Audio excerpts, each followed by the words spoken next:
Comme on va bientôt fêter les 10 ans du podcast, on a voulu remettre certaines histoires à l'honneur.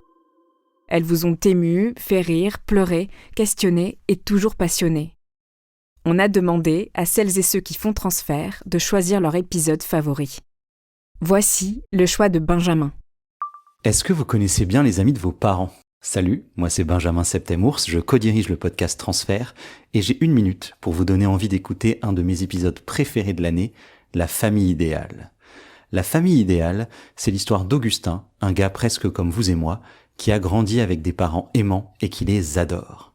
Et puis, lors d'un repas de famille en plein poulet du dimanche, sa mère lui présente le nouvel ami de son père, un jardinier qui va désormais s'incruster à toutes les fêtes familiales, à tous les anniversaires, à toutes les occasions.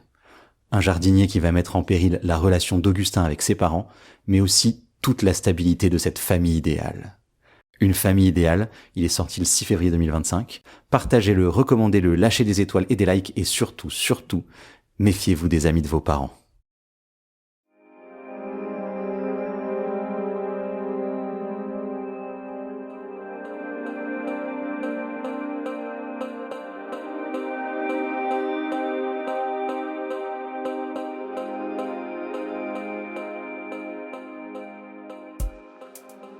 Je grandis dans une banlieue riche de Bruxelles, un petit village où la vie s'écoule tout simplement. Mon père gagne son argent tout seul, c'est-à-dire que je viens d'une famille un peu aisée au niveau de mes grands-parents, mais on n'a jamais rien reçu. Mon père travaille beaucoup et il se fait vite un nom dans le métier, alors il gagne son argent et alors il le dépense beaucoup pour nous. Là où j'habite, on aime bien avoir la dernière veste à la mode, on aime bien manger le super sandwich le midi, en mettre plein la vue. On est tous un petit peu comme ça au niveau de l'école. Et voilà, il faut avouer que mes parents subviennent à mes besoins et sont très généreux. Progressivement, on va pouvoir, avec l'argent accumulé, faire des voyages. On va aux États-Unis, on fait la Californie, on fait la Floride, les parcs d'attractions, on va à Hawaï, on fait énormément de choses, on découvre pas mal de choses, on va beaucoup dans les musées et on se fait plaisir, c'est très gai, c'est très chouette. C'est vrai que mes parents sont très généreux avec moi, mais ils le sont aussi avec les autres. Il n'est pas rare que je retrouve chez mes amis proches une housse de couette à l'effigie de Tintin. Mais c'est la mienne, cette housse de couette. Un téléphone. Ce téléphone, mais il était dans ma chambre il y a 2 mois. C'est vrai que j'en ai reçu un nouveau, mais Julien a mon téléphone. Voilà, et je me rends compte que on aide les amis qui sont peut-être un petit peu plus dans le besoin que moi, mais aussi l'homme de ménage, les amis de la famille. On fait profiter, au lieu de jeter à la poubelle, on fait profiter mes amis qui ont moins la possibilité que moi d'avoir des nouvelles choses dans leur chambre. Et ça me fait plaisir aussi. J'apprends de ça et je trouve ça chouette. Le fait que ma maman donne comme ça, peut-être un peu frénétiquement, sans me demander, ça en devient vite une blague. Je me dis, mais enfin, où est passé ceci, où est passé cela ? Je me dis, tiens, c'est chez un tel, mais je n'ai pas de jalousie. Je n'ai pas de jalousie puisque je suis assez verni. Voilà, les choses qui sont données, elles sont remplacées. Et mes amis, je les aime, donc il n'y a pas de problème pour ça. Je grandis dans une famille très aimante, entourée d'amour, où la communication est le maître mot. Mes parents sont très amoureux, oui, ils s'entraident beaucoup. Mon père est psychiatre et ma mère l'aide. Ma mère s'occupe de mon frère, de moi. Elle nous fait à manger, nous fait un peu les devoirs. Mais je ne vois pas beaucoup mon père, je ne le croise pas beaucoup le matin. Je le vois tard le soir et nous, avec ma mère, une relation particulière, presque amie aussi, on est presque amis, on est amis finalement. Elle a une autorité, certes, mais elle m'écoute, je peux faire mes bêtises, ça l'amuse peut-être même, les petites bêtises que je fais. Et l'amour que j'ai pour ma mère est très fort et je communique beaucoup. J'ai beaucoup de peur, j'ai beaucoup d'angoisse les jeudis matins, alors que je sais que les problèmes de mathématiques vont m'attendre en petite scolarité. Là, j'ai des mal de ventre et ma mère est toujours là pour m'aider, ma mère est toujours là pour me soutenir et elle sent en moi une profonde sensibilité et elle est là pour moi et c'est très chouette, c'est un pilier pour moi et je communique beaucoup. Et mon père, quand il rentre tard le soir, on discute de ce qui s'est passé et on s'entraide et on essaye que le jeudi suivant, ces angoisses, elles puissent autant que faire se peut diminuer. J'ai une crise d'adolescence assez frappée. Je découvre que je suis homosexuel vers l'âge de 12-13 ans. Je m'affiche auprès de mes amis proches qui me suivent depuis longtemps. Je leur dis de but en blanc, ça ne pose aucun problème. Mais dans les lycées, il y a beaucoup de monde, il y a beaucoup de jeunes, il y a beaucoup de nationalités et les choses se passent pas aussi simplement qu'on le veut. Je pense que mes parents le savent, mais je ne me sens pas de l'annoncer. Ça se fera, quand je sais pas, mais ça se fera, ça c'est certain. De toute façon, je suis homosexuel. J'ai envie d'être heureux comme eux. J'ai envie de trouver quelqu'un de bien. Et donc, ils le seront. Peut-être c'est pas pour le moment, mais voilà. Je suis toujours dans cette bulle d'amour, de partage. Je sens qu'ils sont là, je sais qu'ils sont là. Je pense que à tout moment, le dialogue est ouvert et il n'y a pas de problème pour ça. Et je sens qu'ils sont toujours là, évidemment, et bienveillants. Ça, c'est sûr et certain. Je termine le lycée, je pars aux États-Unis 1 an, je rentre, entre deux formations, je travaille dans un magasin de déco et là, je vois un gars arriver. Mon Dieu, quelle beauté, il est magnifique, il a l'air tellement sympa, tellement beau. Je me dis: «Mais c'est pas possible». Je ressens un truc au plus profond de moi-même, une intuition. J'ai toujours été, dans l'intuition et je ressens quelque chose. C'est un dimanche, c'est les soldes, il vient m'acheter, des mugs et là, je me dis: «Ce gars, c'est pas possible, là, il me le faut». Je le sens. Dimanche soir, je le recroise en boîte. Je le vois à 4 heures du matin. Je lui dis: «Écoute, comment tu t'appelles?» «Grégoire», me dit-il. Je dis: «Écoute, Grégoire, toi et moi, c'est pour la vie». Et se lie entre lui et moi une relation extraordinaire d'amour, passionnel, de partage, d'amitié, incroyable. Il m'aide, je l'aide, il est beau, il est brillant, je vois en lui quelqu'un d'extraordinaire. S'en est suivi des années magnifiques, magnifiques, magnifiques. Indirectement, je reproduis le dialogue, l'amour, le partage, l'image du couple que j'ai absorbé, je veux le retraduire, je veux le remettre en musique.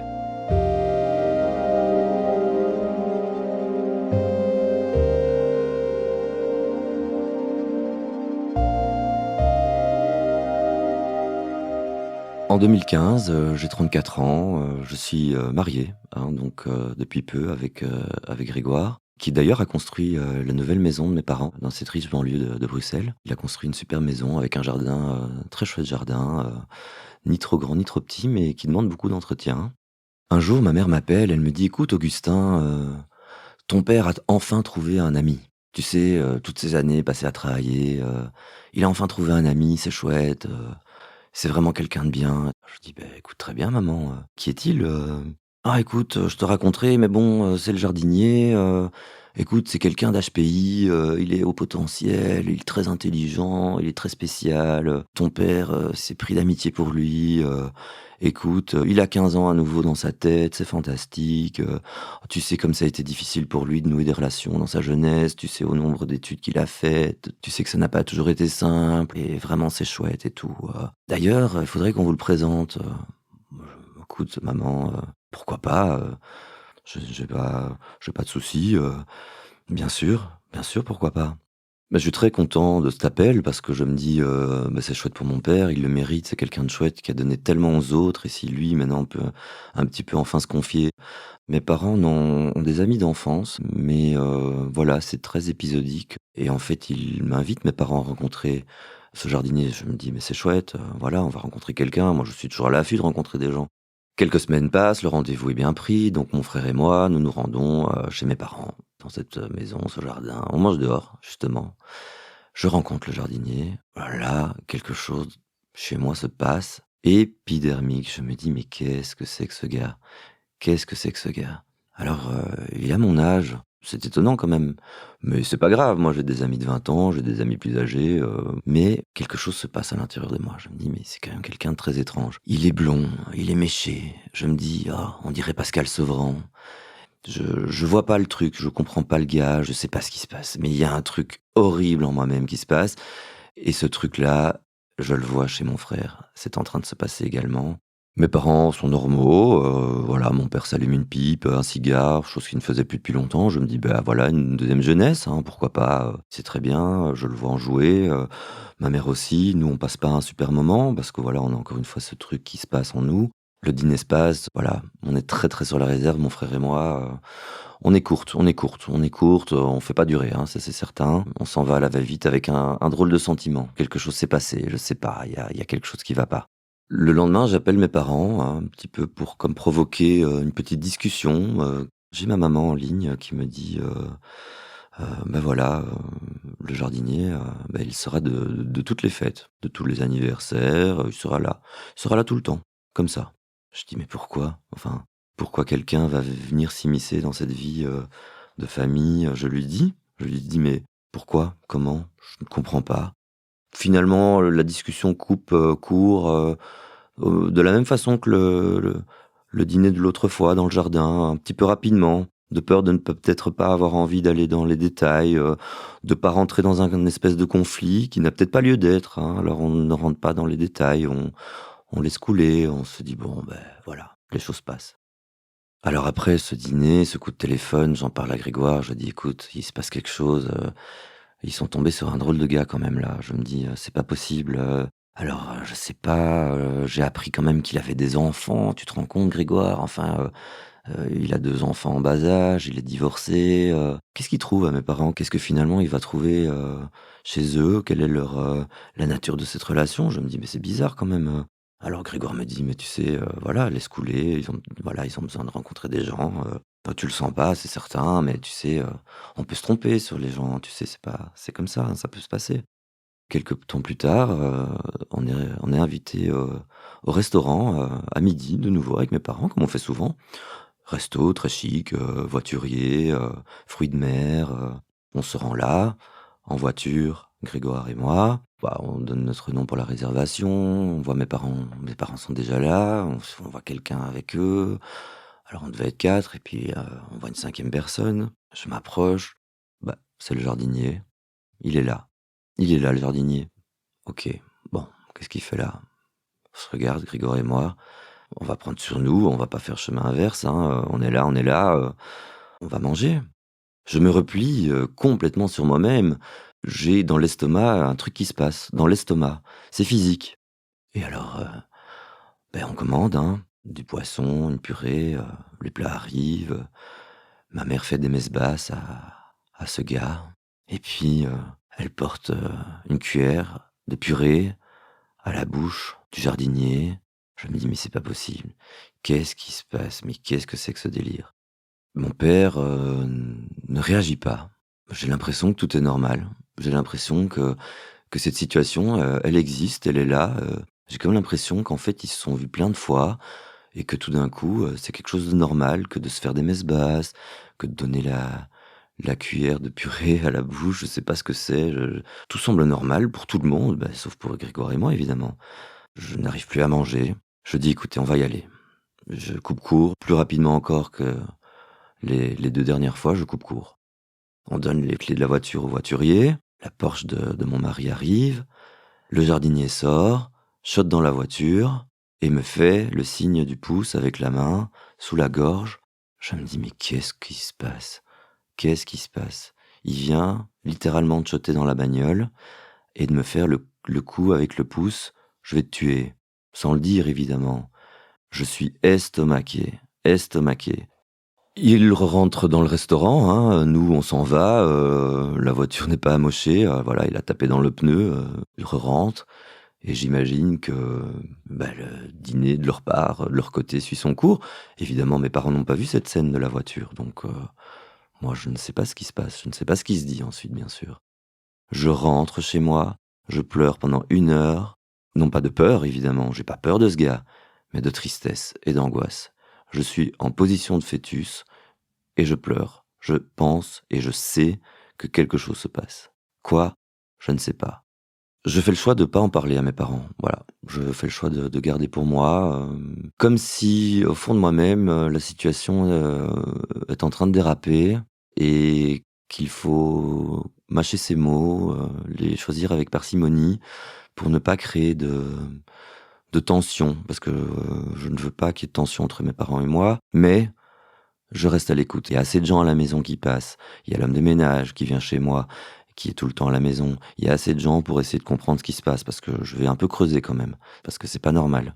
Les jours passent, les semaines passent, et via, que ce soit les amis de la famille qui croisent mes parents, que ce soit via l'homme de ménage, j'apprends que ce gars est tout le temps là, quoi, en fait. Il est tout le temps là. il est chez le coiffeur avec mon père, il est au cinoche avec mon père, mes parents nettoient les caleçons des gosses de ce gars, ils vont au resto tout le temps à 3, ils sont partis en Autriche ensemble, ils font tout ensemble. J'en parle à mon frère, je dis: «Écoute, c'est pas possible ce qui se passe là, qu'est-ce que c'est? Il y a un truc qui va pas».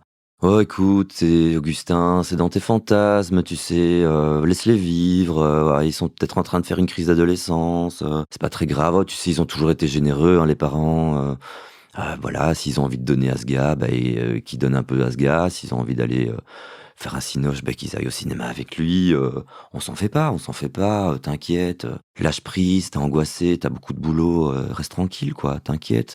Alors je respecte évidemment, mon frère, son point de vue, mon frère est en train de fonder une famille, je pense que son énergie va là-dedans et c'est tout à fait respectable et bien entendu. Donc les mois passent, j'ai plus de contact avec ce gars, moi je veux pas en entendre parler, je veux plus en entendre parler, c'est plus possible, il se passe quelque chose, je veux pas le savoir, mais en tout cas, je sais pas la nature de leur relation, je comprends pas, mais bon, moi je veux pas le voir, je veux plus en entendre parler, c'est hors de question qu'on en parle au téléphone, je veux plus entendre ma mère dire quoi que ce soit à son sujet. La relation avec mes parents, n'est pas la même. Je prends mes distances, ils prennent les leurs et les choses sont pas pareilles, mais Noël arrive.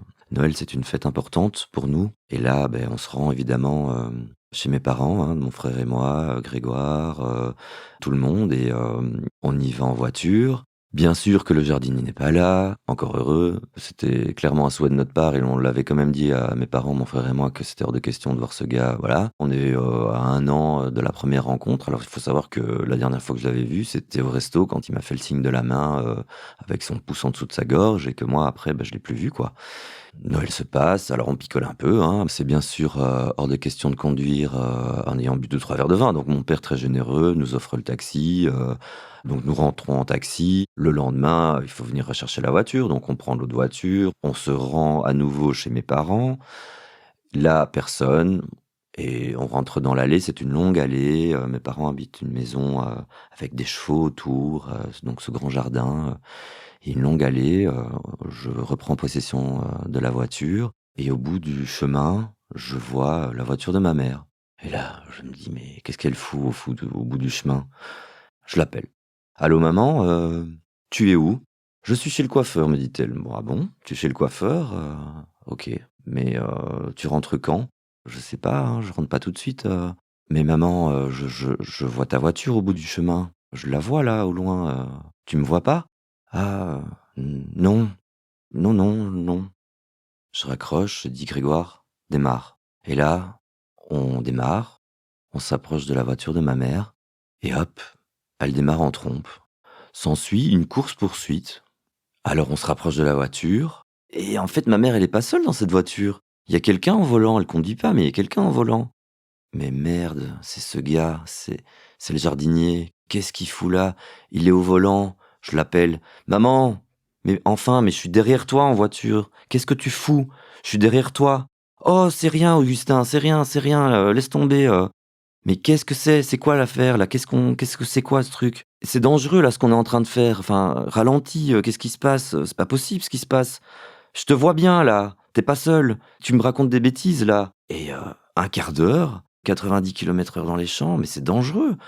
Et on décide de couper court à cette course-poursuite rocambolesque avec mon mari.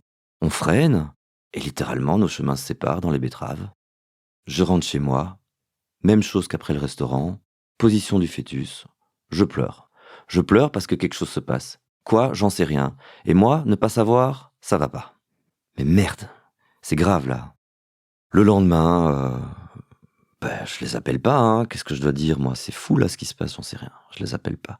Et puis quelques jours passent, et puis les semaines aussi quand même. Ça se raréfie, hein, nos conversations. C'est pas normal, ça se raréfie, ça me rend triste. Et là, Grégoire me dit, en fait, j'ai appris via ma belle-sœur que ta maman échange des baisers furtifs comme ça dans le rayon fruits et légumes du supermarché du coin. C'est pas possible. Ça y est, j'ai le truc. S'installe un jeu amoureux, c'est ça qui se passe. Ma mère est tombée amoureuse de lui.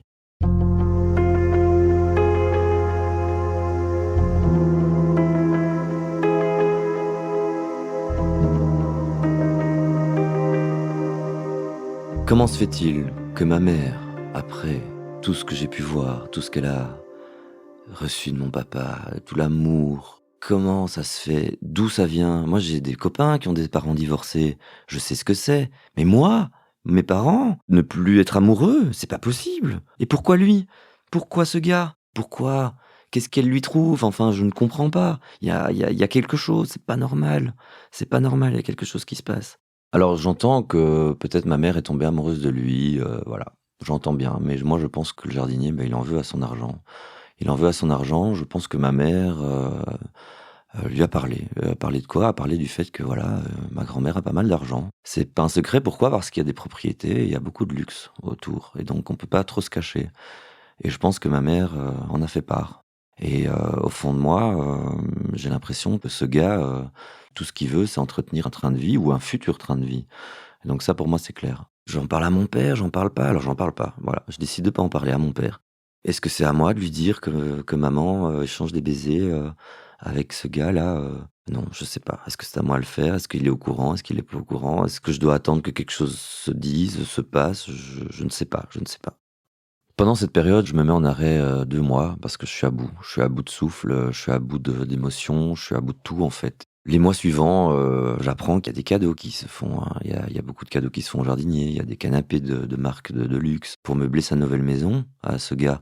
Il y a, des montres, que sais-je, Là, ça commence un peu à devenir intriguant parce que faut pas que ça aille trop loin non plus dans ces histoires, même si ça me regarde pas, je pense que tout doucement, ça commence à me regarder parce que j'ai pas envie qu'il y ait un petit peu de l'abus de faiblesse. Qu'est-ce que lui, pense de ma mère, de mes parents? Est-ce qu'il est encore ami avec mon père? Est-ce qu'il aime ma maman? Est-ce que ma maman l'aime? Est-ce qu'il en veut à l'argent? Je me remets tout en question. Je n'arrête pas de faire le film dans ma tête.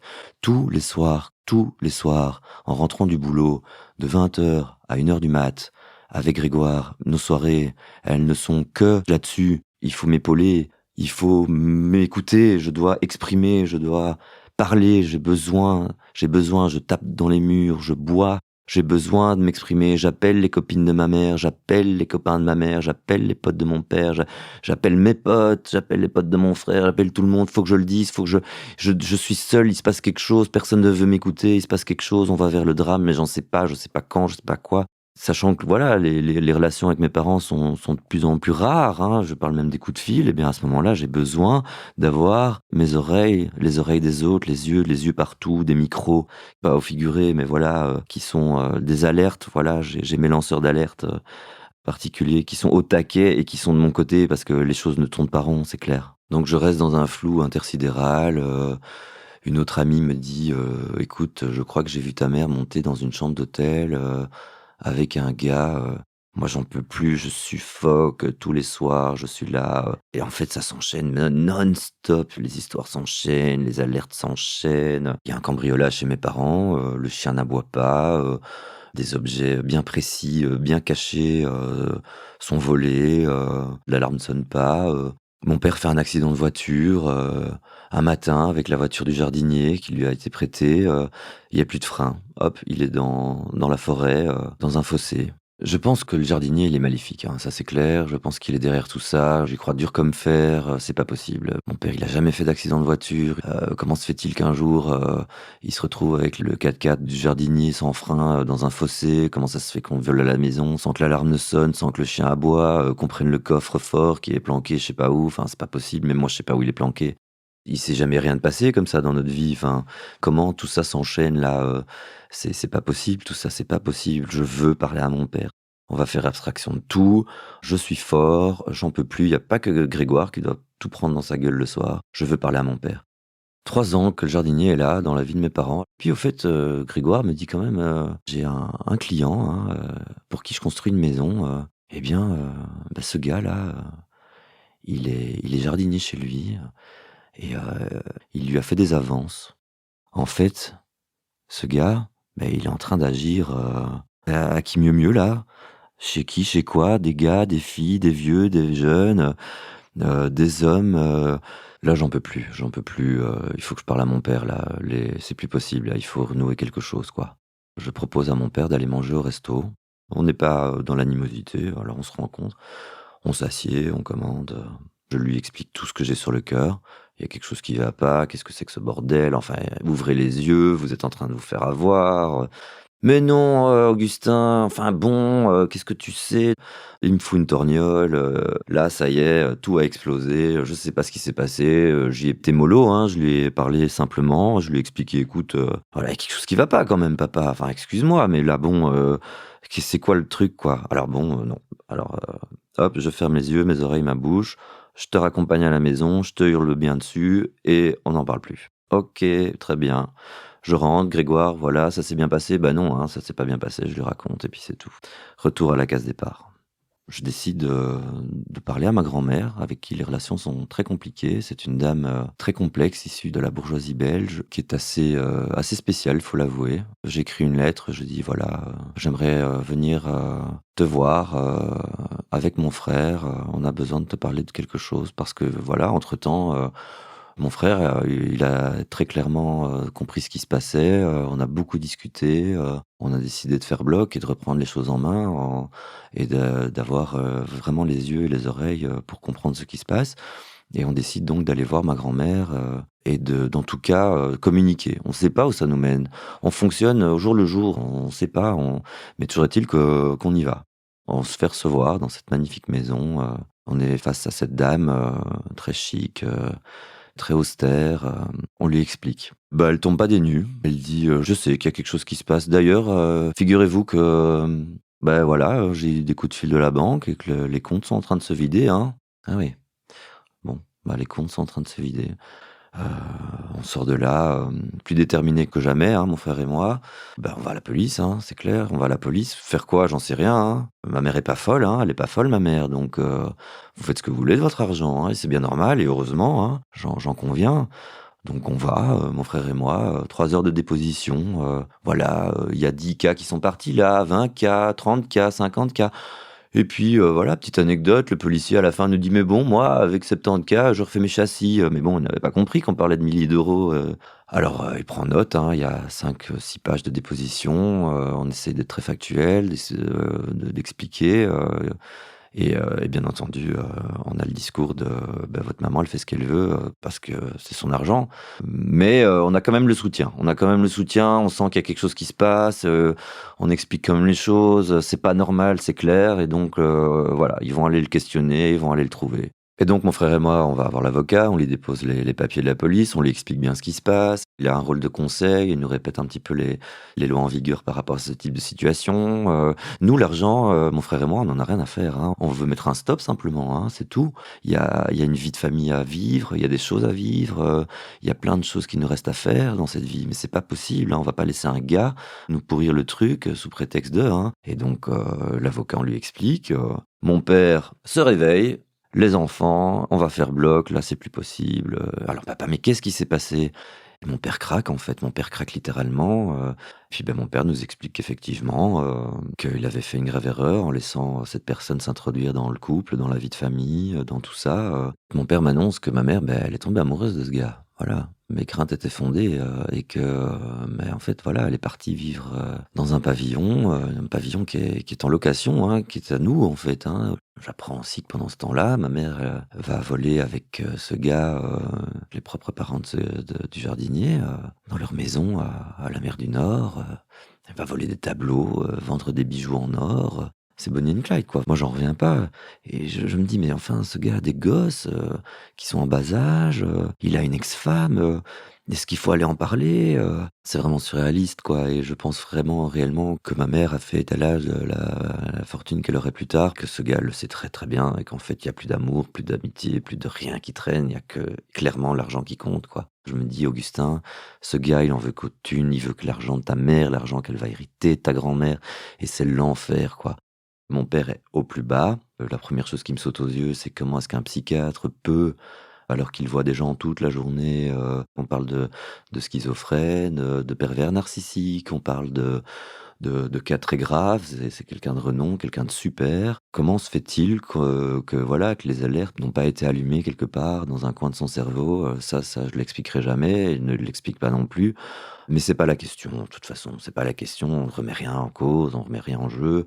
Nous, de toute façon, ce qui compte, c'est de retrouver l'amour, la communication, la paix et la stabilité familiale pour que tout le monde puisse revivre une vie normale. Que leur amour plus tard soit telle forme, qu'ils se séparent ou pas, on s'en fout.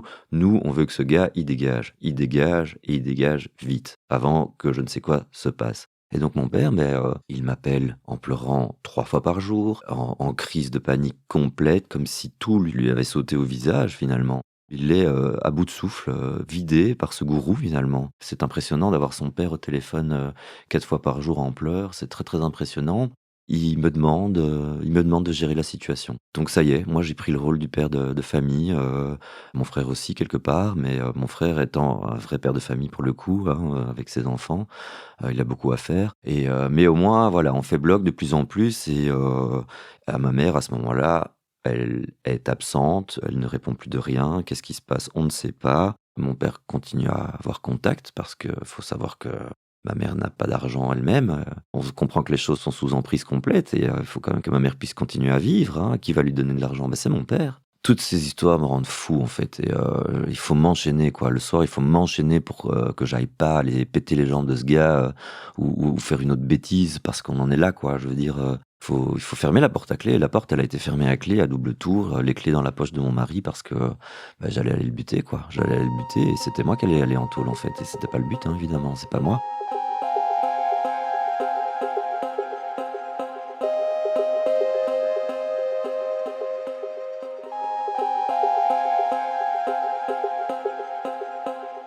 Je me suis posé la question de savoir si j'en voulais à ma mère, mais pour moi, en fait, elle est plus elle-même, en fait, je peux pas lui en vouloir. Moi, je veux la sauver. Je l'aime, en fait, j'aime ma mère, je l'ai toujours aimée, je l'aimerai toujours. Je sais qui elle est, je sais la personne que c'est, je sais, l'excellente mère que ça a été, l'espoir, il est là et je vis avec, en fait.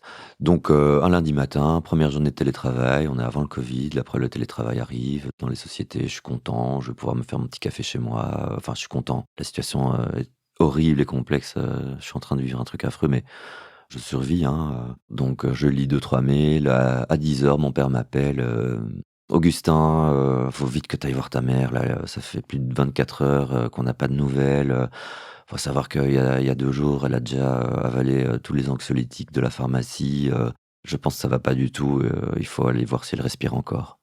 Voilà, ce sont ces mots, quoi. «Va voir si ta mère respire encore».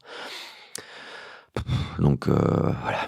Je savais que j'en en étais là, en fait, hein, je savais, en fait, c'était soit lui, soit elle, hein, qui allait avaler toute la boîte d'anxiolytiques. Donc je prends ma bagnole, je dis rien à mon employeur, et en fait, j'alerte, l'homme de ménage qui a toujours été là pour moi, qui a été un peu l'œil de Moscou dans toutes ces histoires et je lui dis: «Écoute, le premier sur place, quoi, hein, on casse une fenêtre s'il faut, mais moi, là, je suis dans une crise de panique, complète», et puis on fait le chemin et lui était le premier sur place et il ouvre, parce qu'il avait les clés, là-bas et puis, voilà, ma mère respire, mais effectivement, elle dormait depuis 24 heures en ayant pris je ne sais quoi de la pharmacie pour la deuxième fois et là, j'en peux plus. Là, ça fait 4 ans, j'en peux plus. Ça va se terminer comment? C'est plus une séparation, c'est plus l'argent, c'est quoi? C'est la mort, c'est le suicide, c'est quoi? On va vers quoi, en fait? C'est vraiment pas possible. J'apprends quelque temps plus tard, mais les minutes, les heures, les jours me paraissent des éternités parce que je suis dans une angoisse, une oppression, au niveau de l'estomac et ma tête bourdonne et je suis aux oubliettes littéralement parce que je suis très, très en affaires et j'apprends que ce gars a demandé ma mère en mariage. Waouh, quoi! Ma mère en mariage, tout d'un coup ma mère, irait se remarier avec ce gars, mais c'est pas possible. C'est bien sûr l'argent, hein, on le sait, hein, mais c'est fou comme on peut se dire, qu'à chaque élément, chaque jour qui passe, conforte, l'idée. Mon frère et moi, on convoque ma mère chez moi. Alors ma mère vient à la maison. Première fois, on la retrouve. Je l'avais pas vue depuis, au moins, 6-7 mois, quoi. Toujours est-il qu'elle se présente naturellement face à mon frère et moi et on s'assied, et là, c'est le drame absolu, quoi. En fait, on ne sait pas contenir notre émotion, mon frère et moi, on ne sait pas se contenir.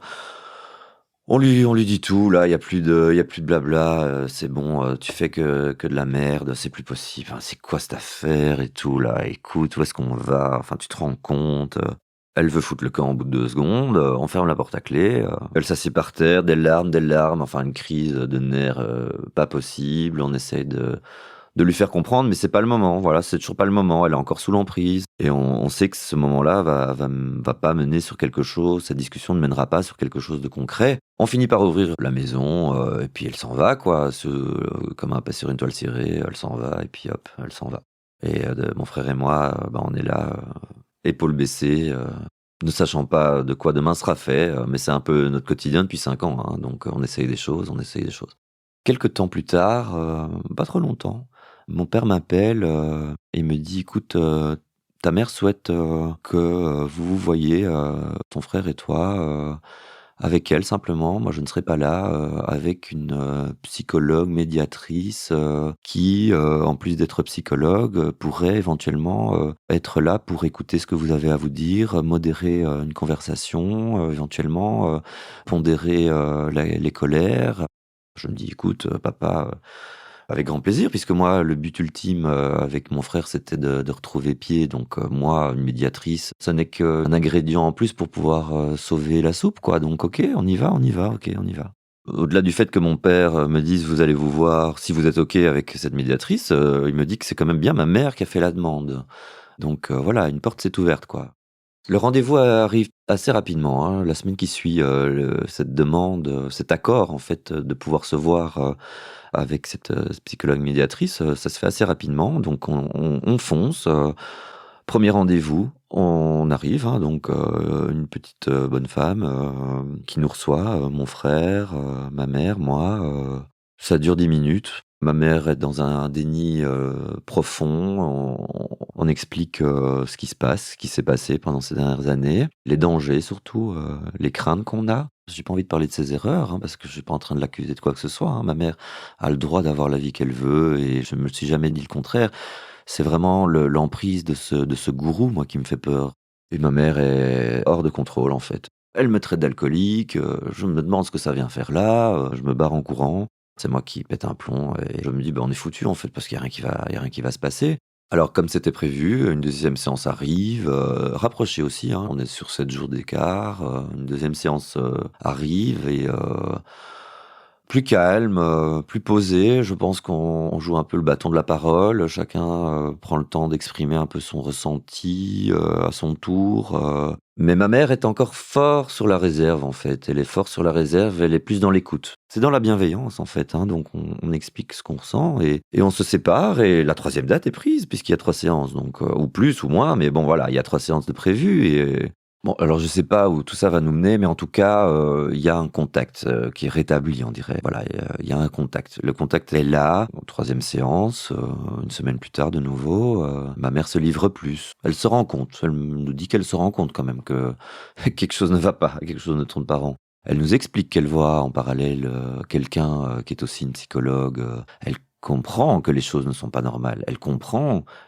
que, elle s'est fait embrigader dans une histoire rocambolesque, qui l'a dépassée, elle met, pour la première fois, elle-même le mot pervers narcissique sur, cette personne. Elle porte elle-même un mot sur ce qui lui arrive. «Je suis sous l'emprise, j'ai été sous l'emprise», elle dit même et donc «j'ai été sous l'emprise», ça veut dire qu'on est sur un je pense, je me le dis, c'est sur un mieux et donc la séance touche à sa fin, et en fait, en fait, cette séance, elle a été salvatrice, quoi. Au bout de 5 ans d'enfer, ma mère, tout d'un coup, se rend compte qu'en fait, il y a rien qui va dans cette histoire. Je me l'explique pas, hein et en fait, elle m'appelle un jour, elle me dit: «Tu sais, Augustin, cette bague de fiançailles là, de ce con, hein», elle me dit: «Tu de ce con, hein». Je fais: «Waouh! Alors OK, ce con, enfin, oui, ça c'est clair». Je l'ai jeté dans un étang, hein et en fait, c'est terminé, hein, moi je veux plus jamais le voir, hein, c'est pas possible, hein, ce qui s'est passé, tu te rends compte? «OK maman, On se dit encore qu'on est avec quelqu'un qui se remet de ses émotions ou qui se remet d'un coma, qui se remet d'une anesthésie générale, j'en sais rien, mais on va pas bousculer et aller trop vite. On apprend à réécouter, on est dans la confidence, progressivement on se dit ok, on va commencer à pouvoir discuter, on va commencer à pouvoir envisager de comprendre certaines choses, ce qui veut être dit, de ce qui peut être dit. Alors, bien entendu, je fais le débrief des séances avec mon père qui, je sens, pour la première fois depuis des mois, relâche aussi la pression, comme si quelque chose s'était quand même, dénoué. Il me dit que pour le moment, les choses vont rester telles quelles.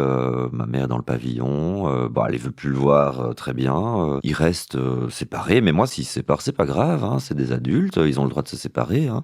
Ma mère, elle est comme moi, elle veut un truc, elle l'a, même si elle a perdu pied, elle est intuitive, quoi. Et elle s'est dit: «Mais non, c'est fini», et à partir du moment où elle se l'est dit, c'était fini.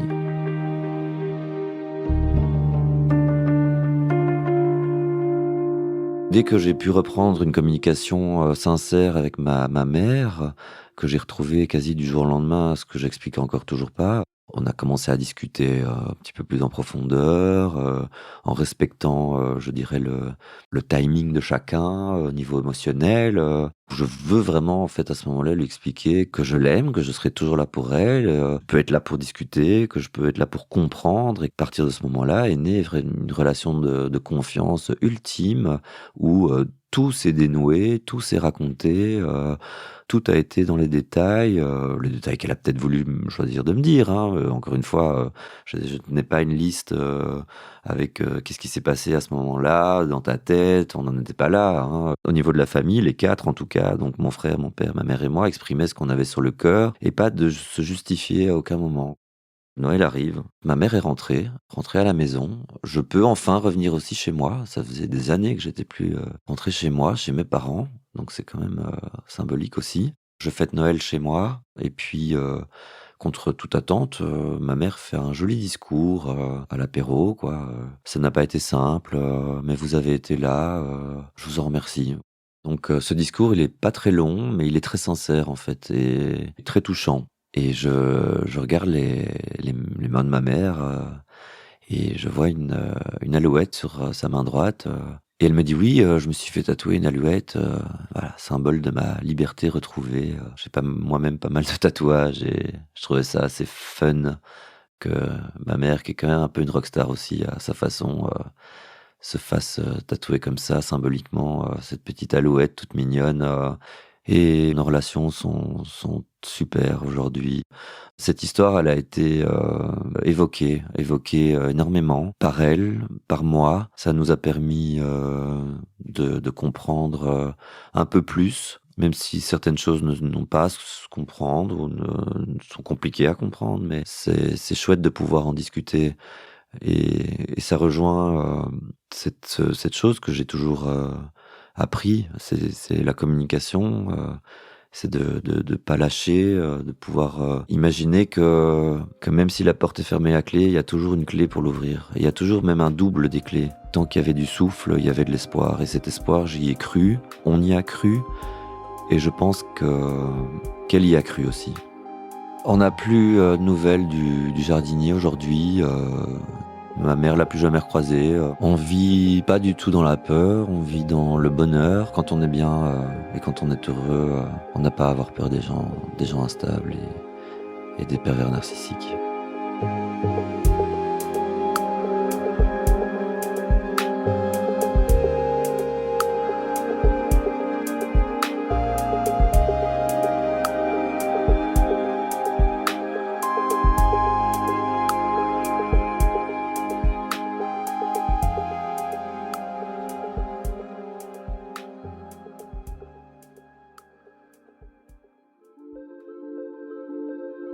Vous venez d'écouter Transfert, ce témoignage a été recueilli par Louise Nguyen. Cet épisode a été produit par Slate Podcast. Direction éditoriale, Christophe Caron. Direction de la production, Sarah Koskiewicz. Direction artistique et habillage musical, Benjamin Septem-Ours. Production éditoriale, Sarah Koskiewicz et Benjamin Septem-Ours. Chargé de pré-production, Astrid Verdun. Prise de son, Johanna Lalonde. Montage, Mona Delahaye. L'introduction a été écrite par Sarah Koskiewicz et Benjamin Septem-Ours. Elle est lue par Aurélie Rodriguez. Retrouvez Transfert tous les jeudis sur slate.fr et sur votre application d'écoute préférée. Découvrez aussi Transfert Club, l'offre premium de Transfert. 2 fois par mois, Transfert Club donne accès à du contenu exclusif, des histoires inédites et les coulisses de vos épisodes préférés. Pour vous abonner, rendez-vous sur slate.fr/transfertclub. Pour proposer une histoire, vous pouvez nous envoyer un mail à l'adresse transfert@slate.fr.